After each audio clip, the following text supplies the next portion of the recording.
I want to briefly go through the second simulation of the the week 15 um, worksheet. So let's look at the energy level diagram and the spectrometer. Notice that right now I have white light on. And so we can turn the speed up in a little bit, but so for right now we can see all these different photons are coming in. The ones that are kind of purple with the white aura, those are UV photons. So we can see that it absorbs different photons. It's a little hard to kind of see when it really hits the photon, but often when you see a photon get near it and disappear, it's one of those purple ones. We can look over here and we see that when it's in the ground state and it absorbs a photon like that one, that kind of gray line indicates that UV photon. So what's taking it out of this ground state into one of the higher n values is always going to be a UV state. And one way to think through this is that you need a UV photon to get from n equals 1 to n equals 2. You can do out the calculation to actually check that, but it's true. And so UV are higher energy photons than actually optical photons are. So if you need UV to get from 1 to 2, to get from 1 to any of the other energy levels actually takes more energy. So all of the photons to get it out of n equals 1 are in fact UV. So when it's in the ground state, what we see it absorbing are UV photons. So then we can say, well, what else is happening?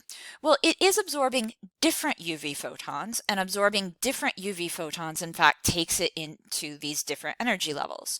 And so when it then emits, it is frequently absorbing, and we see it go straight back down.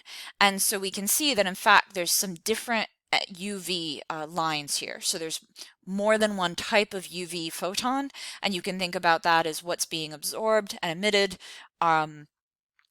If it is just like ground to that level and then that level back to ground, the absorbed and the emitted photon will be the same.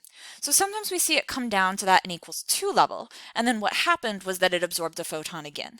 So it is not only absorbing UV photons, it is sometimes absorbing some photons in the optical region, and that's usually when it's in, for instance, this N2 level, like right now, it absorbs a photon and goes back up. And you could see that that was absorbing that optical photon because this energy difference is much smaller. So keep in mind that this vertical axis here is energy.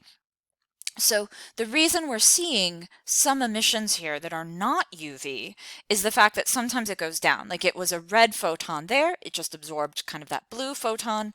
And so anytime that it's transitioning between kind of these energy levels, either absorbing something and going up or just going part of the way down, you're going to get those colored photons or potentially an IR photon, which are even smaller energy photons. So those come to these higher energy, the difference here.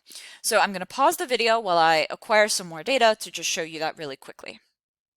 So after letting it run for a lot longer, we now see that these UV emissions have gone just off the chart. We see a couple of different colored emissions here, again, usually corresponding to transitions from these higher energy levels down to n equals 2. And then we see very few of these IR emissions, and these are coming from transitions between these higher levels. So the key takeaway when you have white light coming in is that when it's in the ground state, it is able to absorb certain energies of UV photons, which then takes it up to different energy levels up here. If it is in a higher energy level, it can actually absorb other colors of light, such as these optical photons, which would then take it up. You sometimes get emission of these optical photons and even IR due to transitions between these.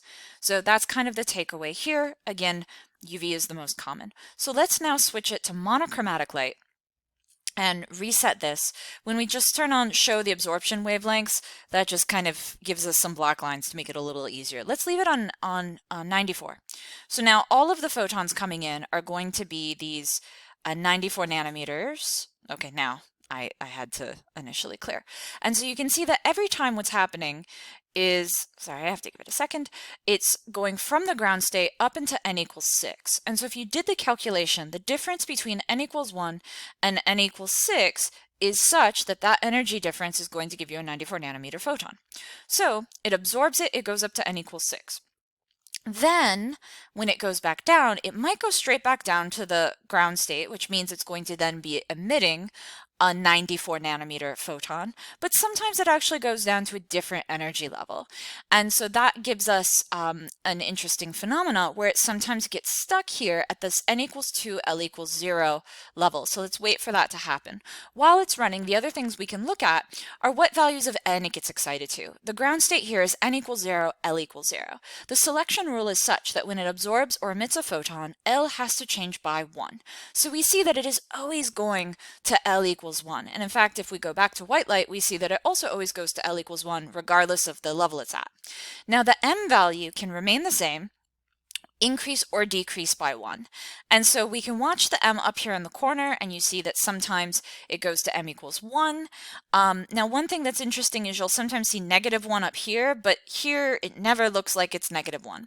So what has just happened is that it got stuck, and it in fact emitted a blue photon going down here. Now the reason it's stuck is because if you look at the quantum numbers, it's at n equals 2, L equals 0. So for it to go down to the ground state, L would have to become 1. But since n is equal to 1 and L must always be at most 1 less than, there's no way for it actually to transition down. And so before with white light, we didn't see it get stuck because eventually a photon would come through that could excite it out of this state. So now we have to kind of artificially send in a red photon to take it up. Notice that it just went right back down, so we have to excite it again. Red photon goes in, that excites it up. Oh, it went back down. These are all probabilistic, and then it went back down to ground. So the key to it getting stuck is that it is not allowed to transition from n equals 2, L equals 0 to n equals 1, L equals 0. That's forbidden because that's a delta L of 0, and emitting a photon must change L by 1. So I hope that this has helped. There's a lot of other things to explore here. If we, for instance, change what that color is, let's go here to 125, we'll in fact now see that when it's absorbing these photons, assuming that I actually hit it, maybe I didn't.